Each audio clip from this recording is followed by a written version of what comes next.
Jambo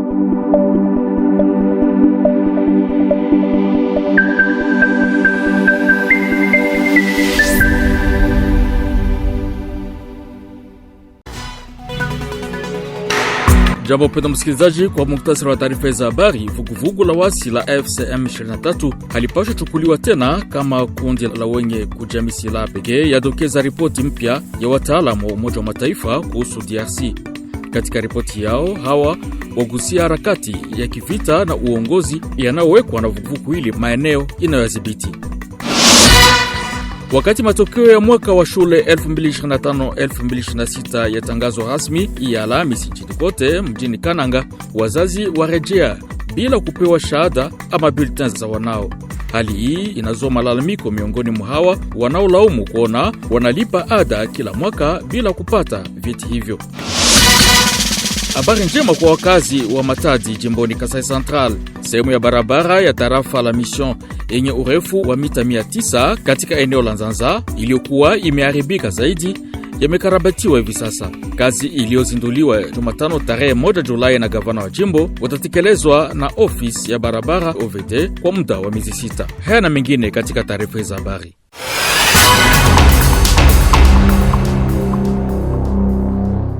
Hebu msikilizaji mpendwa, kaa nasi. Tufungue na habari kwa ufupi. Rais wa Afrika Kusini Cyril Ramaphosa amewasili mjini Kinshasa ya Alhamisi kwa ziara rasmi inayolenga hatua za kukabiliana na mlipuko wa virusi vya Ebola. Afrika Kusini imetangaza msaada wa dola milioni 13.5 kwa ajili ya kuisaidia Jamhuri ya Kidemokrasia ya Kongo dhidi ya janga lile. Mazungumzo na Rais Felix Tshisekedi pia yatahusu ushirikiano wa pande hizo mbili na ulinzi wa raia wa Kongo wanaoishi Afrika Kusini. Na kama nilivyotanguliza, chama AFC M23 kwa leo silo la kuchukua tena kama kundi la wasi wenye silaha pekee. Hii ni maoni ya ripoti mpya ya kundi la wataalamu wa Umoja wa Mataifa kuhusu DRC iliyowasilishwa kwa rais wa Baraza la Usalama. Hivi sasa ripoti inaelezea harakati ya vuguvugu hii na udhibiti wake wa kijeshi huko, ikishimika utawala sambamba maeneo inayoongoza na kuendeleza ajenda ya kisiasa inayolengo la kuunda Jamhuri ya Shirikisho la Kongo. Mengi nawe Marcel Papi Mukeba. Kundi la wataalamu wa Umoja wa Mataifa linasema AFC M23 sasa ina karibu wapiganaji 30,000. Ripoti inaeleza kuwa kundi hilo linajumuisha wapiganaji wa zamani wa M23 waajiriwa wapya tangu mwaka 2021 pamoja na baadhi ya wanajeshi wa zamani wa FARDC, polisi na wazalendo waliojiunga nao baada ya kutekwa kwa mji wa Goma. Pia waasi hao wanaendelea kuungwa mkono na jeshi la Rwanda ambalo linakadiriwa kuwa na askari kati ya 14,000 na 18,000 katika Kivu Kaskazini na Kivu Kusini. Ripoti hiyo pia inasema AFC M23 imeweka utawala wake katika maeneo inayodhibiti. Kwa upande wa siasa, lengo lake ni kuiondoa serikali ya Kongo madarakani au kuunda eneo la kujitawala linaloitwa Jamhuri ya Shirikisho la Kongo na kuwa na jeshi lake badala ya kujiunga na FARDC. Beni, Martial Papi Mukeba, Radio Okapi. Matokeo mwaka wa shule 2025-2026 ilitangazwa rasmi hii Alhamisi nchini kote kama nilivyotanguliza. Huko Kananga, jimboni Kasai Central, toleo limeacha hisia ya kutokamilika kwa mambo mjini Kananga. Katika shule kadhaa, wanafunzi wanaondoka bila kupewa bulletin za alama wanazo, badala yake baadhi wanapokea ripoti za muda au nyaraka rahisi tu zinazoonyesha matokeo yao. Viongozi wa shule wanaeleza kuwa bado hawajapokea vyeti rasmi kutoka kwa ofisi ya ukaguzi wa elimu ya taifa jimboni huko. Hali hii inazua malalamiko miongoni mwa wazazi wanaolaumu kuona wanalipa ada kila mwaka bila kupata bulletin za wanao. Tukisalia katika taarifa kuhusu mwisho wa mwaka wa shule 2025-2026 jijini Kindu jimboni Maniema, shule nyingi za serikali na za kibinafsi ziliazimisha mwisho wa shule kwa kutangaza rasmi matokeo. Huko, licha ya changamoto zinazotokana na matatizo ya usalama na afya mwaka huu, wazazi, wanafunzi na walimu wanafurahia kukamilika kwa mwaka huu wa masomo. Katika shule nyingi kuna hali ya kuridhisha miongoni mwa wale waliopata alama nzuri. Florence Kizalunga anaripoti kamili.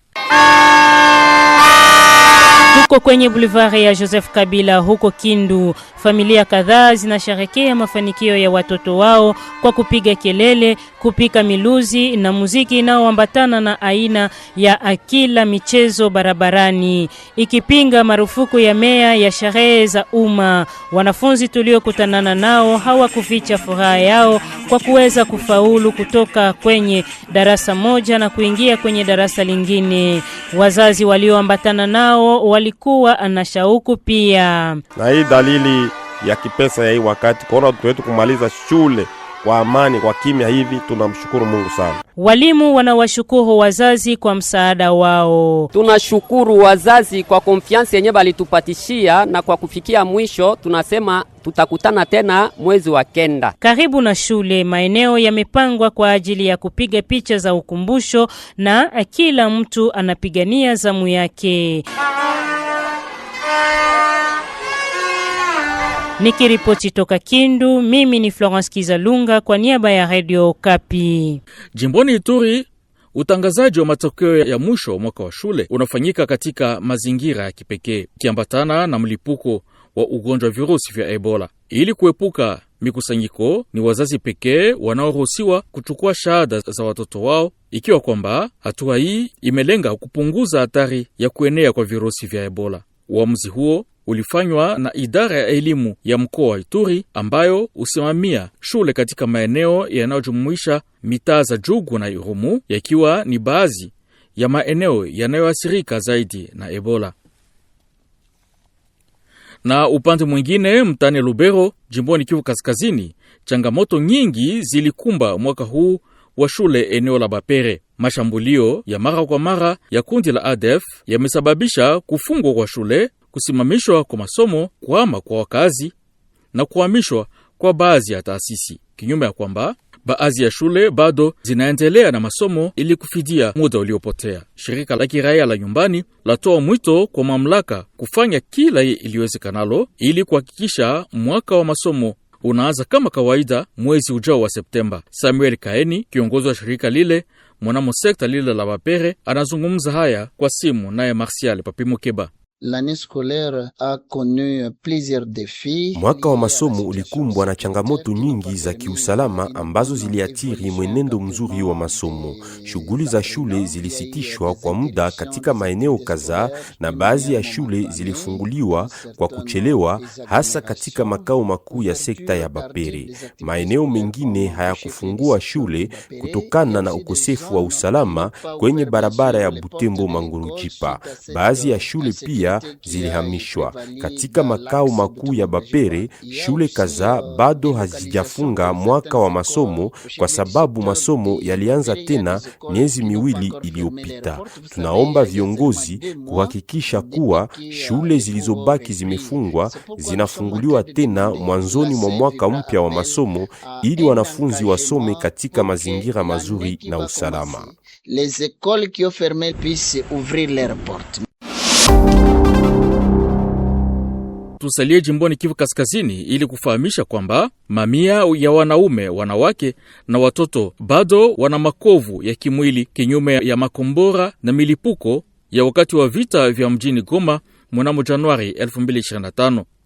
Kupitia mpango wa kamati la kimataifa la msalaba mwekundu CICR kwa waasiriwa wa vita, wengi wamepokea viungo bandia na kwa sasa wanaendelea na ukarabati wao katika kituo cha shirika la umoja kwa walemavu.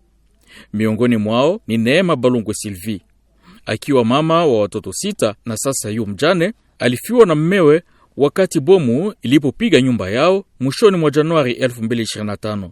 Hivi huyu huendelesha mazoezi zinazolenga kurejesha kwake tumaini la maisha ingawa shida. Avec ile maproteze niko na espoir kujua kama kesho ndaweza tembea, nirudie maisha yangu ya normal gisilikuwa. Nitafutie watoto juu avec hii condition iko nguvu juu ya kutafutia watoto. Normalement vita haiko ya bien.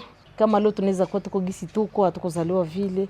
Juu vita inarudisha maisha ya mtu nyuma. Niko veve juu ya konsekansi ya vita paske iko na blessure ya mingi sana.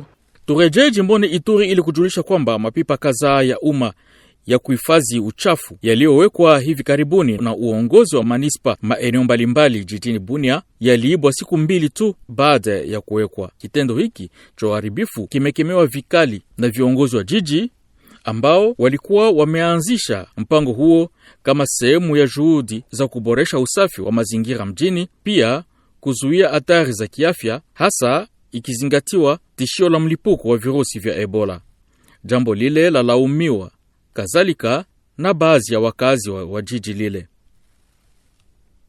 Tumalizie jimboni Kasai Central kwenye, kama tulivyotanguliza, sehemu ya barabara ya tarafa la Mission yenye urefu wa mita 900 katika eneo la Nzanza kwa sasa inafanyiwa ukarabati.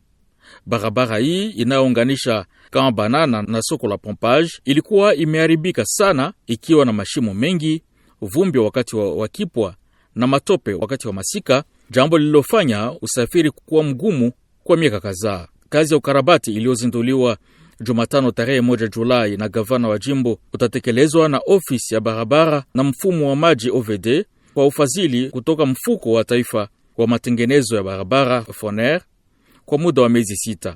Ripoti yake Elise Kavira. Wakaji wa mtaa wa Nzanza wamefurahi sana. Kila siku ilikuwa tatizo kwa madereva wa magari, waendesha pikipiki au watembea kwa miguu kupita kwenye njia hiyo, kwani ilikuwa imeharibika sana. Kwa mfano, Mama Mishunzita ambaye ni mkaji wa mtaa wa Nzanza tangu miaka mingi anaeleza kuwa wamefurahi sana, kwani walikuwa wakijiuliza kama siku moja njia hii itatengenezwa tena. Anaongeza kwamba watoto wengi wameumilia kwenye barabara hii, kwani shimo ni nyingi sana, zaidi wakati wa mvua. Kwa upande wake, mkurugenzi wa OVD Michel Kayembe anawahakikishia wakaaji kuwa muda uliopangwa utafikiwa na watakuwa na njia mpya kabisa ifikapo mwisho wa mwaka. Kwa kumaliza, Bwana Michel Kayembe anawaomba wakaaji wa Nzanza kumiliki mradi huu kwa kufata miongozo ili kupata matokeo yanayotarajiwa. Toka Matadi, Elise Kavira, Radio Okapi. Ifuatayo ni kipindi chetu cha pili cha habari kinachotolewa na Rosalie Zawadi. Radio Okapi. Invité en Swahili. Kuongeza uelewa kuhusu sheria mpya ya ardhi ya Disemba mwaka uliopita ilikuwa lengo la kikao cha siku 2 kilichomalizika hivi karibuni huko Beni. Kikao hicho kiliandaliwa na ofisi jimboni ya uratibu wa tume ya kitaifa ya mageuzi ya ardhi CONAREF kwa kushirikiana na shirika la Action pour la Paix et la Concorde. Pamoja na lengo za kikao hicho kulikuwa kuongeza uelewa kuhusu vifungu vipya vilivyoanzishwa na hivyo kusaidia kupunguza migogoro inayohusiana na ardhi katika eneo hilo. Ili kujifunza zaidi, tunazungumza na Marthe Deve anayesimamia program katika shirika Action pour la Paix et la Concorde. Ni katika mahojiano haya na Mark Marofimbo. Bi Marthe Deve, jambo. Jambo sana baba. Siku 2 ya mkutano, tunaweza kuelewa nini lisemeka ndani? Lakini tulikuwa hapa juu ya kufanya kazi kidogo ndani ya ujenzi ya salama par rapport na nouvelle loi foncière yenye ilikuwa promulguée. Kazi yetu ilikuwa kuonesha ile sheria na mainstitution mbalimbali na wa societe civile, wakubwa wa mungini na wa mama na grupe ya ba jeune, tuoneshe ile sheria, tuwafundishe juu ya ile sheria na wao peke wakamati ile sheria na waweze kutafsiri sheria kufatana na mizozo fulani fulani enye iko ndani ya mwingine. Na hiyo ndio kazi tulifanya pamoja nao. Wenye tulikuwa nao walikuwa na ile uwezo ya kutafsiri ile sheria kufatana na mizozo enye iko ndani ya mwingine hapa, juu ya kutosha mamesaji fulani fulani, ujumbe fulani fulani enye inaweza sikilika na watu wote na enye itapitia ma radio mbalimbali na kuko madeplia makaratasi kidogo kidogo tulitengeneza kwa lugha ya hapa enye kila mtu anaweza soma na akafahamu, na kila mtu mwenye alikuwa hapa tulidisponibilize ile loi, tulileta ile sheria tukawaletea, na kila mtu mimi nawaza kutoka saa hii tuko na kazi nguvu ya kufanya ya kuenda fundisha ile sheria kwa wenye tunatumika nao na kuwafundisha pia watu wote wa mavilaje zetu mafazi fulani fulani ndani ya kadre ya ujenzi ya salama, hivi mzozo yenye na ushika na udongo isikue tena ya mingi, lakini kila mtu ajue sheria yenye inamuletea nguvu ya kuchunga udongo yake na ya kutatua mizozo fulani fulani kupitia udongo. Ila kwa kweli nini ilichochea APC kuandaa kikao hiki? Ndio, APC iko organisation non gouvernementale de droit congolais enye inatumika ndani ya domaine d'intervention tatu. Ya kwanza ni prévention na transformation ya conflit, na ya pili ni gouvernance sécuritaire et foncière, na ya tatu ni sécurité humaine. Yani APC anatia mtu kwa satre ya prévention na ya kutatua mizozo na ya kuibadilisha ikuwe kama opportunité kwa siku ujao. Ndio unaona tunafanya focus yetu juu ya wale ma institution yenye ko légalement établi, ikuwe ba institution coutumière, ikuwe ba institution publique, tunaba renforcer capacité, tunabaletea uwezo ya kukua na mamlaka ya kutatua wao wenyewe shida yao. Ndio maana unafanya naona tunakuja kuleta nguvu kwa CONAREF. Sisi tumefanya tu kuleta logistique kidogo à travers financement Union Européenne, lakini ni CONAREF na CSRCC ndio tunaapuye ndani ya ile muradi ya soutien à la médiation pour la résilience et la paix à l'est de la RDC. Mlipendekeza nini kwa sababu recommandation ya mwisho ilikuwa nini kwa walioshiriki? Recommandation yetu ya mwisho kwa wenye walioshiriki ilikuwa kusema ile sheria yenye tunawafundisha leo na ile madeplia tunawaletea leo isikuwe yenye inabakia kwa mabiro zao, lakini wapashe hiyo habari, waende na ile habari, waende nao kwanja kwenye wanatumika, waende nao pia kwa makomunote zao. Juu tunawaforme kukuwa wa vulgarisateur ya ile sheria. Ndio tangu sasa kazi yao ni kupasha ile habari kwa wengine, kila population ajue sheria yake ndani ya kuchunga udongo enye leta alimpatia. Juu ya kuchunga kidogo ya udongo enye yana jere kama tu gérant, ajue sheria gani inamuletea mamlaka gani na kwa niveau gani. Juu kila mara sisi hatujue sheria, ndio maana tunaanguka ndani ya mamizozo fulani fulani na ba voisin na ba population parfois na bakutim, alors que kama tungejua sheria na tungejua haki zetu, tunapasha kuiprevenir na mizozo itapunguka ndani ya majamii yetu, ndani ya makomunote yetu na ndani ya makazi yetu kwenye tunatumika. Asante. Radio Okapi, dossier en Swahili. Katika mstari wa mbele wa kuarifu wakaaji kuhusu janga la Ebola, waandishi wa habari hutembelea vituo vya matibabu, jamii zilizoathiriwa na maeneo yenye hatari kubwa kila siku. Hata hivyo, kufanya kazi yao wakati huu wa shida kiafya si kwepesi.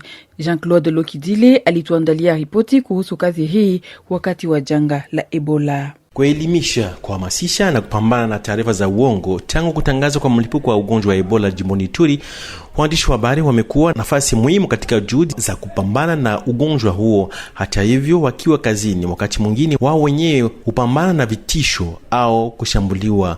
Mwandishi wa habari na mpiga picha za video Rashidi Kudra anasimulia tukio aliyokumbana nalo huko Rwampara alipokuwa akifanya ripoti. Shida ya kwanza ni kwa kuambukizwa kwao, hawana maekipema ya protection, na ingine hatari ni wakati wanapeleka watu ya EDS, wale wenyewe wanazikwa watu wenyewe walikufa na Ebola.